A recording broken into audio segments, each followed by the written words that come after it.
Go. Okay, hi everyone. Today the topic I'm going to discuss today is the simulation study of biomethane conversion into hydrogen in order to produce the power generation. So I'm going to talk about the introduction of this topic. So the fossil fuel has been used extensively all over the world for decades. So consequently, their depletion has caused a continuous increase in price as well as a high escalation in global warming.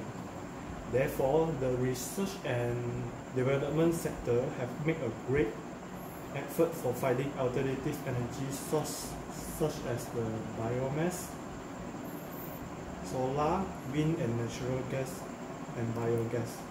Among the energy sources, the biogas has shown a promising potential to be a future energy source as it can be produced from various waste such as the landfill material, animal material, wastewater and the organic waste from the industry activity. So we are focusing on this project to produce the hydrogen from the methane obtained by digestion palm oil mill effluents POME and to transfer the biomethane into hydrogen for power generation. POME is broadly available in Malaysia, and the conversion of this waste into a more beneficial product is of great benefit in terms of economy and also for the environment. In addition, the conversion of the biomethane to hydrogen prior to its utilization as an energy source is believed to be an environmental friendly process. In this study, 5 major processes are included, namely biogas production, biogas upgrading, reforming, hydrogen storage, and converting hydrogen to energy.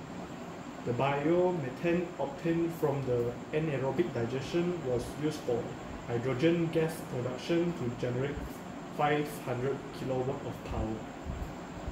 Okay, thank you, Jadun. So now I'm going to talk about the simulation of the biomethane convert to the hydrogen and how it's going to work. First, we look at S101, which is going to be a POME influence, and the S102 is going to be the water influence. Both of them will go to the anaerobic digester and reaction will occur. The rare biogas exit from the anaerobic digester and enter the condenser to remove the water content in the biogas. To make sure the water is totally condensing, flow rate leaving the condenser is monitored and complete control by the flow rate entering the condenser. The condensed water trapped in the condenser is monitored and overcome the overflow. The biogas from digester is blown into the absorption column by the pump. The biogas then enter the absorption column for the H2S removal, which is the hydrogen sulfide.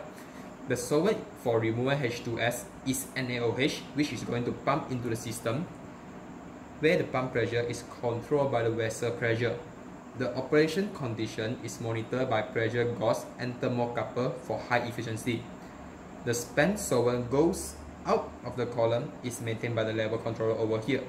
The purified biogas enter the system from the absorption system where H2S has been removed to the acceptable level. The flow rate reading in biogas vessel is transmitted to the controller, whereby the flow rate of biogas entering is controlled. The solvent for removing CO2 MEA solution is pumped in the system. MEA is the methyl ethanoic amide, where the pump pressure is controlled by the vessel pressure as well. The pressure and temperature operate is monitored by pressure gauge and thermocouple to enhance the removal of CO2. The spent solvent goes out from the column, monitored and maintained by flow level sensor. The upgrade biogas level leaves the column at expectation concentration. Flow rate of upgrade biogas, which is pure methane, is being monitored and controlled before it enters the steam methane reformer to produce a hydrogen. Temperature for both processes in the steam methane reformer, which are steam reformer and fixed bed reactor for water steam generation reaction, is being monitored to produce a high percentage of hydrogen. which according the pressure of both process also monitor and control to release the pressure. Product of water shift gas reactor is going to be CO2 and H2. Thus, subtract technique is required to separate them. The level of the spent MEA is being controlled and monitored here. The hydrogen then enter into two compressors and two heat exchangers. The pressure of the hydrogen leaving the compressor is being monitored and controlled to reduce the storage tank. As is, the temperature of the hydrogen is being monitored and controlled by the flow rate of the coolant. In order to produce a good electricity from the polymer electrolyte membrane, which is PEM, fuel cell, oxygen is needed. Thus, flow rate of both hydrogen and air is being monitored and controlled to produce a good electricity. Since the PEM fuel cell is operated at 50 degrees Celsius, it's being monitored and controlled by the flow rate of coolant into the PEM fuel cell. The reaction will produce water, and the water level in the cell stack is monitored and controlled by the flow rate leaving the cell stack.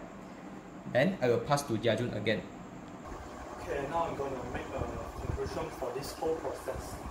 So basically, POME is a waste produced in the palm oil mill industry, and if released to the environment, if untreated, can cause a major environment pollution. So it consists of large amount of volatile and suspended compound that can be used for biomethane production. Then this biomethane can be converted into hydrogen to generate 500 kilowatt of power. This is an ideal approach and can greatly provide green and clean sustainable energy, and also lead to a considerable income for the company. Thank you.